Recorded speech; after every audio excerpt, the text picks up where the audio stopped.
سلام، درود بر شما همراهان اندیشمند. اوقات شما به خیر و سلامتی باشه انشاءالله.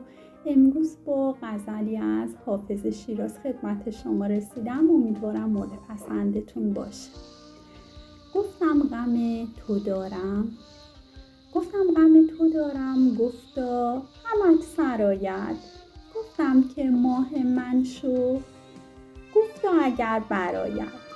گفتم ز مهر ورزان رسم وفا بیاموز. گفتا ز خوبرویان این کار کمتر آید.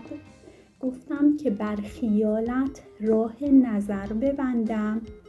گفتا که شبرو است او از راه دیگر آید. گفتم که بوی زلفت گمراه عالمم کرد. گفتا اگر بدانی هم اوت ره برآید.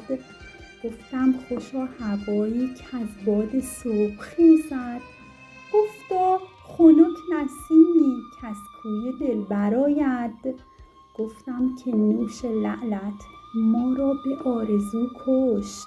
گفتا تو بندگی کن کو بنده پرور آید. گفتم دل رحیمت کی عزم صلح دارد. گفتا مگوی با کس تا وقت آن درآید. گفتم زمان عشرت دیدی که چون سر آمد. گفتا خموش حافظ کاین غصه هم سرآید. متشکرم.